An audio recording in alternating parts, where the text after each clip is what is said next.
and welcome to the Heartful Parent Podcast. I'm your host, Christy Keating. In this podcast, we talk about it all, our parenting, our partnering, and our professional lives, because they are all a part of us, and we were never meant to do this alone.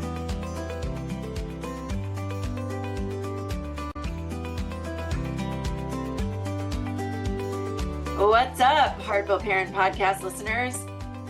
We are back for another episode of the Heartful Parent Podcast. And as always, I am super grateful to have you here joining me. I am actually recording this on Election Tuesday and using this as a way of connecting with you and avoiding what's going on in the news. I'm also sitting here, for those of you who are watching the video of this, you can see that I'm sitting here in my office. And on one side of me, let's see, this side right over here, I've got one of my fuzzy family members who is happily snoring away. And on the other side of me, over there, I have another fuzzy family member who today got into a nearly full gallon size Ziploc bag. I guess it wasn't quite full. Let's say half to 3/4 full. Gallon size Ziploc bag full of my older daughter's Halloween candy that she so painstakingly collected on Halloween night. And that little booger ate the entire bag except about 4 pieces of candy. And in most cases, she ate the wrapper too. Now, if you are sitting there freaking out going, oh my God, I hope her dog is okay. This is an 85-pound Bernese Mountain Dog who, as best I can tell, nothing affects her. So she's gotten into things in recent months, and I've called the vet, rushed her to the emergency vet, and today I think she's going to be fine, and we are playing it cool unless she starts acting funny. So that's how my day is going so far. Snoring dog, candy eating dog.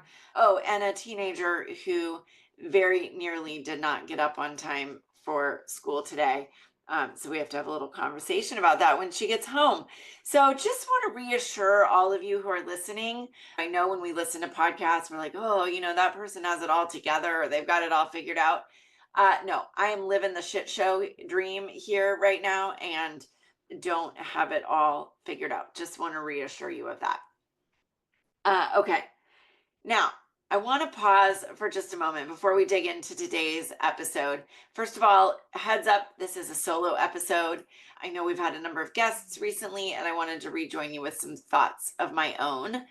But I want to give you a fair warning that if you are listening to this episode in a location, whether it's on your laptop, your desktop, through your phone, in the car, wherever you might be, if you have young children around, so let's say ages 10 and under, I'm going to encourage you to hit pause and join me back here later when you can listen privately. This is not a conversation that is really designed for children's ears, okay? Because there are some spoilers. Let's just say that there are some spoilers. All right, so usher your kiddos out of the room or hit pause and join me back. Consider yourself warned. All right. If you're still with me, or if you've come back to join me, let's dig in. Second sort of heads up about this episode, it is directed primarily towards my listeners of the Christmas celebrating persuasion. If you are not a listener who celebrates Christmas for any reason, totally okay. Totally okay. This episode may have slightly less value for you, but before you turn it off, I think it will still have value because we do dig into some bigger concepts related to positive discipline. Okay, third heads up. Yes, we're talking about Christmas. And I will tell you, I'm a little bit diehard about the idea that we have a different holiday in different seasons. So we have Halloween in October. Then we swap over to getting geared up and ready for Thanksgiving, and it's a month of gratitude. And then only after Thanksgiving is over do we turn on the Christmas music and dive into Christmas. And yes, I'm the crabby old lady who walks into Costco or whatever store, and I'm like, why, oh, why do we have to have Christmas decorations out in October? So you might be wondering then, why is it November, Thanksgiving season here in the US, and I'm talking about Christmas? Bear with me and you'll know why. But really, it's because I want to get this out to you now so that you have this information before December 1st, because that's really when this all kind of kicks in, what we're talking about today. All right, so Christmas, November, getting ready for December. What are we digging into? We are going to talk about the elf on the shelf. Yep, that little elf who goes to a lot of different homes and spies on kids. Now, if you're sitting there thinking to yourself, oh, well, we're not an elf on the shelf family, so this episode doesn't apply to me. Pause, stop right there. Stop right there, because this also applies to Santa and often what we tell our kids about Santa. All right, so what is how did this episode come about? Why am I talking about Santa and Elf on the Shelf? Here's why. About 6 years ago, is that right? Back in 2019, before the world kind of fell apart with the pandemic and et cetera, I was teaching a positive discipline class in person. Oh my gosh, imagine that. And it was a fall class, and one of the participants raised their hand and said, what does positive discipline think about Elf on the Shelf? And I had to pause and think about that for a minute, because full disclosure, we are not an Elf on the Shelf family. It's just not a task, frankly, that I ever wanted to add to my to-do list in the holidays. And now that I've thought about the answer to this question, it's definitely not a task that I want to add to my to-do list during the holidays. So I want to address this episode talking about Elf on the Shelf from two different perspectives. One is, what does it do for mom and dad? And two is, what does it do for our kids? So let's start with the first piece. And I say mom and dad, oftentimes, look, if we're being honest, this is a task that becomes mom's responsibility. That's not to call out any of the men out there who are fully participatory, fair play dudes, but this really does tend to fall to moms, especially in families where there's maybe a bit of gender inequity in the division of labor. And this is one of those things that really is considered invisible labor, right? Everybody, including our partners, sometimes think that the elf on the shelf miraculously lands somewhere overnight with a whole scene. Okay, so what I want to start with is, if you are a parent who is thinking about doing Elf on the Shelf, has thought about doing Elf on the Shelf, or does do Elf on the Shelf, I want to start from a place of asking you, what does it do for you? Does it fill you up and light you up every day when you get to create a little scene for the elf? I mean, it depends on how in depth you go with this, but I know there are some folks who go really in depth and get really involved. It can feel like a lot of pressure, a lot of energy, a lot of time spent on moving a plastic doll around your house every night after your kids go to bed, after you know they won't be waking up to see what you're doing. Okay. So if that feels like a lot, it is. And I want to give you 100% permission to say, not anymore. If you've got kids who are used to it, will they be disappointed? Perhaps, maybe. We can help them deal through those emotions. We can put the elf out as a Christmas decoration and say, you know what? The elf has decided not to travel to the North Pole every year this year. However you want to do it.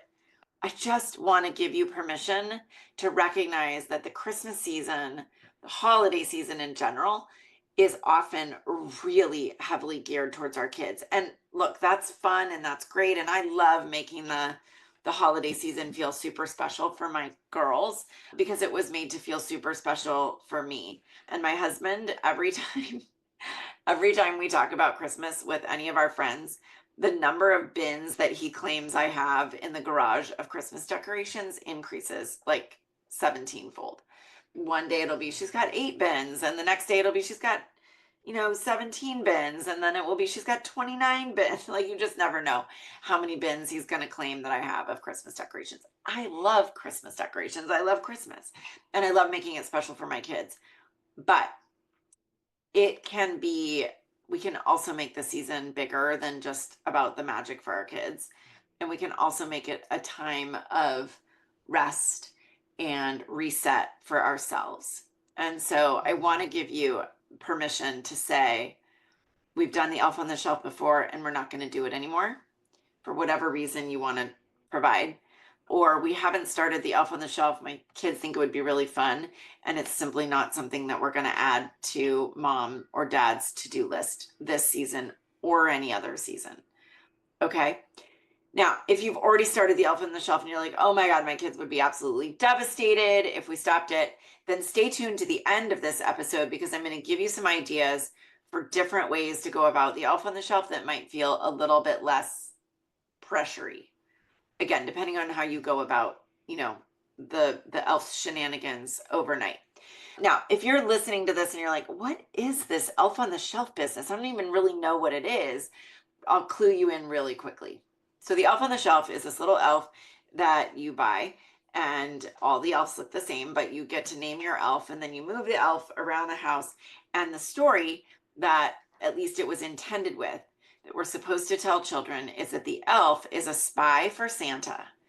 And the elf goes back to the North Pole every night and reports on the behavior of the children. Okay. And if the children are bad, then Santa might not come, Christmas might not come, gifts might not come. Right? That's kind of the idea behind it. And it's used as a so-called motivational tool to get our children to behave well during the Christmas season. Like, what will the elf tell Santa? Now, this really, if you're like, phew, we don't do the Elf on the Shelf, fine. But as I said earlier, it still applies, because this is also often the way that we have used Santa, right? Santa knows if you've been bad or good, so be good for goodness sake. There's a song about that. We have often used the mythical creatures of Christmas as a way of enforcing control over the behavior of our children. And that's where we really move into the second part of this. First part is you have permission not to do this because it doesn't serve you.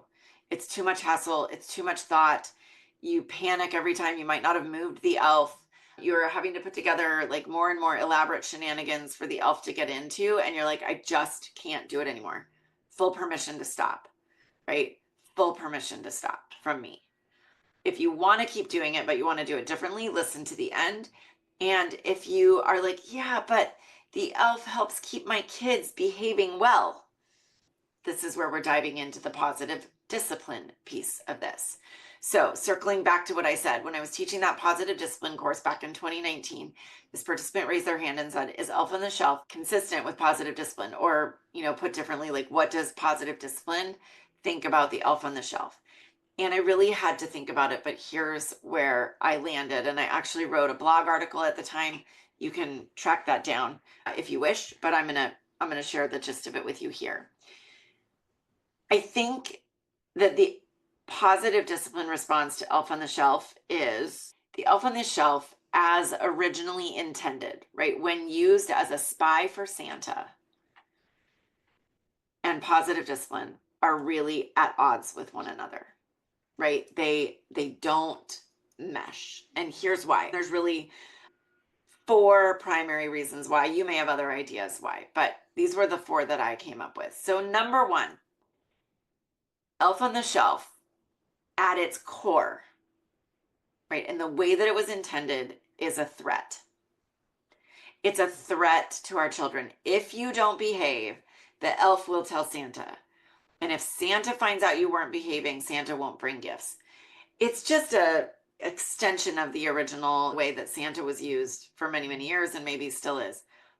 As I already said, It is a threat. And not only is it a threat, and therefore an ineffective approach to parenting, which we could dive into, but it's likely an empty threat, right? Unless you are actually the parent that would follow through on the threat to cancel Christmas and have no presents come from Santa or no presents come from you, it's an empty one, because Christmas is still going to come on December 25th and you're probably still going to celebrate it regardless of how your children behaved. Okay. If we think about that, like, do we really want to be issuing empty threats? Now, threats in general, empty or otherwise, are not consistent with positive discipline. It's an authoritarian style of parenting, right? It is a, you do it because I said so. And if you don't, here are the harsh consequences that I'm going to impose upon you. And in positive discipline, we aim for an authoritative style of parenting, not an authoritarian style of parenting, right? So it's inconsistent in that regard because it's a threat. But beyond that, if we get to the heart of Christmas, and I don't, if you're religious, you can get to the heart from the religious place. I don't think you have to be religious to get to really the heart of Christmas, which is about community and family and love and forgiveness and charity and connection, right? Whether you are, a person of faith or not, I think we can all agree that that's at the core of Christmas and should be at the core of Christmas.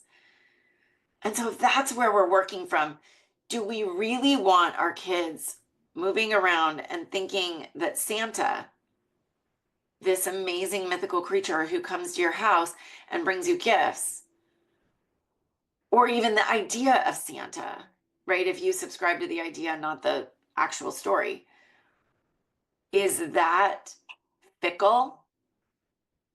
Is that nasty and that unforgiving, that if a child has a temper tantrum on one day or tells a lie on another day, that he's like, peace out, you don't get Christmas? Okay, so that's not what I want for my children. Now, what you might be saying, well, yeah, that's true, but it would be Santa bringing the consequences or the elf bringing the consequences, not me. Well, newsflash, spoiler alert, at some point, the cat's going to get out of the bag and your kids are going to know that you are, in fact, Santa. And when they figure that out, they're going to be like, wait a minute, that was mom or that was dad that like canceled Christmas or threatened to not bring presents. That's not cool, right? However you approach this, like, you better behave or Santa won't do whatever, you're going to go on the naughty list, like all of those things, they're threats. Let's just let Santa be awesome in whatever iteration, like, you bring him to your family, and let's just let Christmas be about love and connection and family and community. And if you are, a person of faith, then faith. But let's not have it be about anger and vengeance and consequences and all of that. That just feels inconsistent with the spirit of Christmas to me. Okay, so that's the number one reason, right? Is that it's a threat. Threats are not consistent with positive discipline. And they're not consistent with the spirit of Christmas. All right, number two reason why Elf on the Shelf and positive discipline just don't play nicely together. Elf on the Shelf is an external motivator, right? So if you have a kiddo who is only behaving because Shirley the elf or Rocco the elf is watching them and will report back to Santa, is that a child who has really learned self-control and self-regulation? Is that a child who has learned emotional regulation? No. That's a child who, under threat, has learned to tamp down their feelings and emotions, right? To please the elf and please Santa and make sure that Christmas comes. That's not a child who's learned problem solving skills. If all of that they are learning to do is behave under the threat of what the elf or Santa might do. Or you, for that matter. If you're like, we don't use the myth of Santa, we don't use them, but Christmas won't come if you don't behave. Like, really? Is that the motivation that you want? Or do you want your children to learn to problem solve, to cooperate, to collaborate, to do all of the things because it's the right thing to do and they are in connection and relationship with you, which is that intrinsic internal motivation? Or do we want them to only do well because of the external motivation of the elf or Santa or you? I would argue that the kids with the intrinsic internal motivation do better in the long run. I think the evidence backs me up here. And so again, that approach does not play nicely with positive discipline. All right, third reason, elf on the shelf and this really is tied in with the last one that I said, really does not encourage effective problem solving, nor does it build trust, right? So when we are parenting heartfully, which is my favorite made up word, when we are parenting heartfully, we arrive at solutions with our children in a way that is collaborative, and we seek out solutions that are reasonable, respectful, related, and helpful to all parties. We call those the 3 R's and an H in positive discipline: reasonable, related, respectful, and helpful to all parties. And even if we try to do that after the elf has sort of weighed in, if the solutions that are reached to any sort of a Christmas time transgression are reached because fundamentally the elf is at the heart of the threat, that's not really a solution that is reasonable, respectful, related, or helpful to all parties. It just can't be. The disconnect is too great. Those things cannot exist at the same time, right? Where we might think we've collaborated on a solution, but if there's this external threat that is kind of weighing over all of it, then it's not really a solution reached in true collaboration. Does that make sense? Okay, finally, reason number 4. The elf on the shelf, at its most effective and very best, works from December 1st to December 24th, right? Because presumably by Christmas, by December 25th, whatever Santa's going to bring, whatever gifts are going to arrive will have arrived. And whatever Shirley or Rocco the elf have to say about that child's behavior won't matter again until next year on December 1st. Maybe, right? If the kid is still listening to or buying into the idea of elf on the shelf. So, what does a parent do with a time-limited tool? And this is one of the reasons, and you may have heard me say this before. I know I talk about this inside the Heartful Parent Academy a lot. The reason that I love positive discipline is because it works regardless of the age of your children. So you can have a 2-year-old, a 12-year-old, or a 22-year-old, and the positive discipline tools are effective, right? You'll word things a little bit differently, but they work. Any tool that only works when your child is 5 but doesn't work when they're 15 is not a great parenting tool, because now every couple of years you're having to reinvent how you handle things. You're having to look for new strategies, and that's not helpful. And so really elf on the shelf is the same thing. It only works for 24 days of the year. That's time limited. And now on December 26th, you need a new tool. You need a new tool. And maybe now it's, I'm going to take the toys away that you were given. Also doesn't feel good to anybody involved. It's not reasonable, respectful, related, or helpful to all parties. So when we are looking for ways to control our children's behavior, which is what the elf does, rather than to encourage and foster good behavior in positive ways,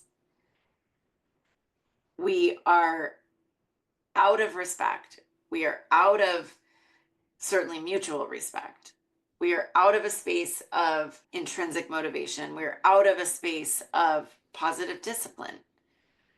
And what we need instead, I need to be using in December and also January, February, March, April, May, June, July, August, September, October, and November are a really robust toolbox of positive discipline parenting skills. Tools that will last throughout the year, rather than something that lasts for 24, maybe 25 days. Because if that's the best thing we got going for us is the elf on the shelf, then when the elf is done and has gone back to the North Pole for the year, Shirley and Rocco have said, see you next year. I don't know where I got the names Shirley and Rocco, but it's cracking me up, so I'm going with it. When Shirley and Rocco head back to the North Pole for the year, then we're stuck and we're likely looking for bigger threats, more punishment, more extrinsic motivation, more bribes, right? Whatever it is. And that's not a great place to feel stuck in. It's for those 4 reasons that I argue that the elf on the shelf, as it's originally intended, is really contrary to positive discipline. All right, now I told you a while ago that we'd circle back, because if you are an elf on the shelf family and you're like, well, crap, like my kids love elf on the shelf, Shirley's their favorite, Rocco's their buddy, what do we do? Because you don't want to deal with the emotional fallout of Shirley and Rocco deciding to stay in the North Pole for the year. Okay, fair. There are options. There are options. And so let's talk about what some of those options are. One, you could just move the elf around in funny situations every day and say, can you find Shirley today? Right? I mean, I suppose you could even turn it around and say, Shirley has become an elf that is all about appreciation. And, all the things that she appreciates about you, she's going to let me know that every night. Or she's going to let Santa know that every night. And then what you could do is find a way to share those appreciations with your child, right? Put them on a whiteboard outside their door, write them a note every night, have Santa deliver a note on Christmas Day where he shares all the appreciations, right? So that we're fostering and building a culture of appreciation and a culture of compliments that are meaningful and authentic and specific. I actually recorded a video about this today inside the Heartful Parent Academy. So that's prominent on my mind. So you could do that. You could make the elf all about appreciations.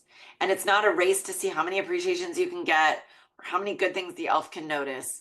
It's just, hey, the elf is reporting to me, as your parent, or to Santa or whatever, about all the awesome stuff you're doing, and then find a way to share that.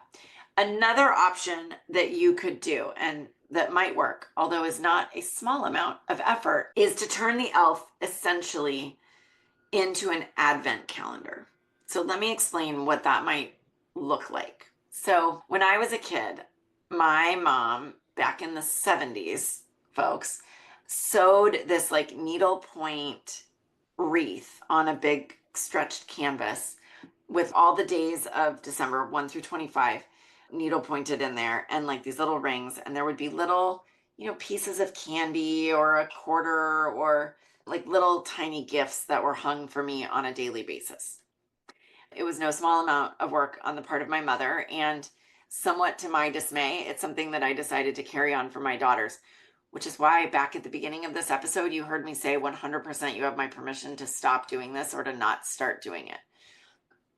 I started doing it, and it is no small amount of effort, and my husband is fully collaborative, but the acquiring of the things to go on the wreath largely falls to me. He helps me set it up.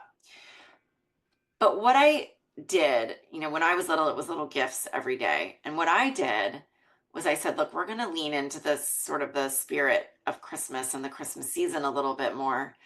And instead of just gifts, what I started putting on the wreath were random acts of kindness. So it was like something that the kids were going to help me do. So we have delivered cookies to our local police department, and we delivered a Christmas casserole to our local fire department.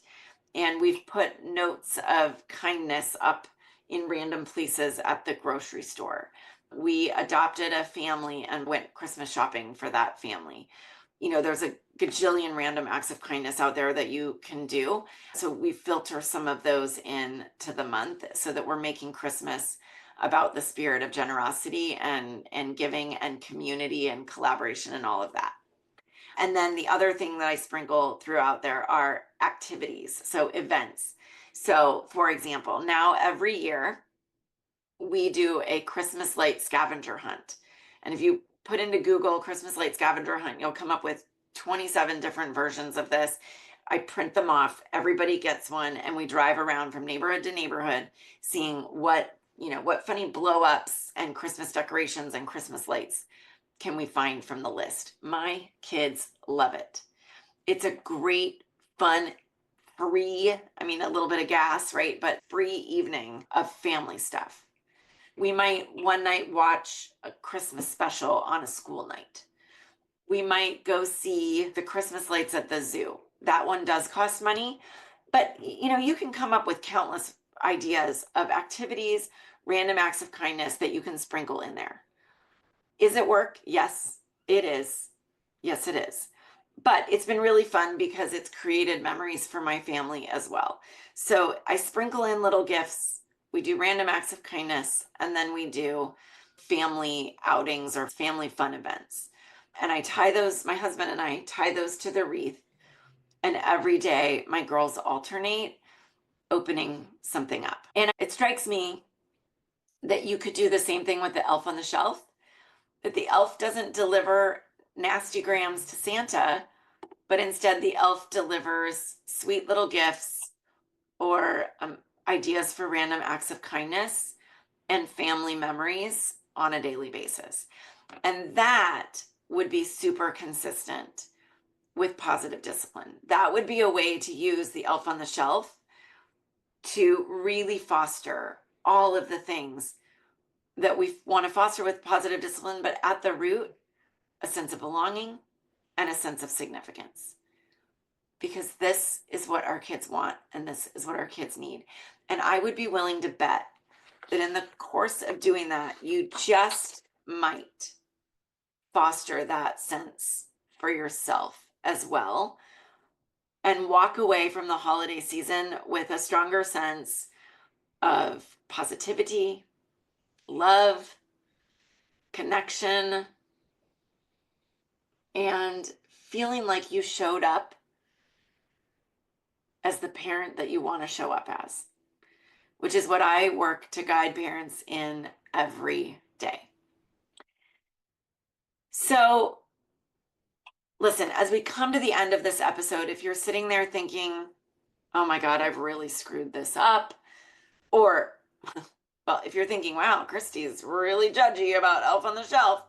Okay, no, I'm not, because look, it's a cultural phenomenon. It's something many of us got sucked into without even thinking about it. And if you're like, okay, the ideas or the rationale that Christy has shared today, those 4 reasons that it's a threat, it's an external motivator, it doesn't encourage effective problem solving, and it's time limited.